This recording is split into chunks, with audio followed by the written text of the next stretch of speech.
Am I going to include Are you who? going to include the Congressional Black Caucus and the Congressional Well, I Hispanic would. Caucus? I tell you what. Do you want to as well set as up the on meeting? CB Do you want to set up the meeting? When President they Trump friends? asked reporter April Ryan at a press conference to set up a meeting with the Congressional Black Caucus, caucus members were shocked.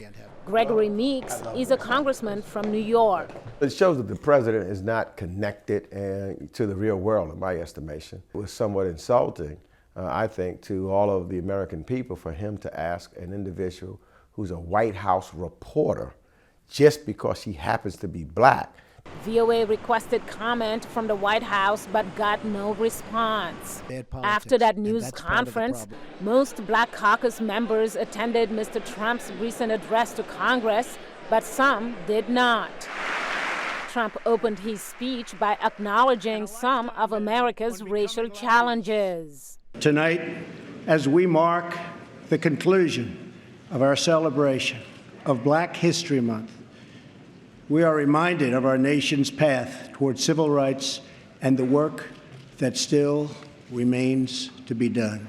While Meeks considers Trump's remarks a start, he said there needs to be a more effective policy when it comes to the African American community. You know, African Americans don't just live in urban America. We've got to have a broad policy issues and taking in different geographical locations in place. I happen to represent New York, but there's just as many members of the CBC that represents rural areas of Mississippi or South Carolina or Georgia. The CBC has a record 49 members. Meeks says that speaks volumes about America's diversity. America has progressed to the point whereas African Americans do not represent all African Americans or majority African American districts. But politically, the caucus is mainly composed of Democrats with the exception of Republican Senator Mia Love.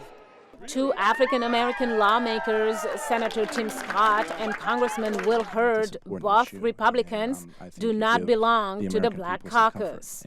Meeks says the biggest misconception is that the group is monolithic.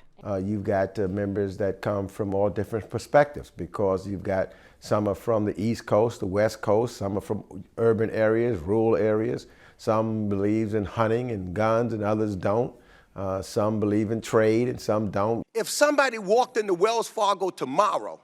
Meeks has been in Congress for 17 years and is a member of the Financial Services and Foreign Affairs committees. He says the caucus members have a wide range of expertise, which could be helpful to any administration. Mariama Diallo, VOA News, Washington.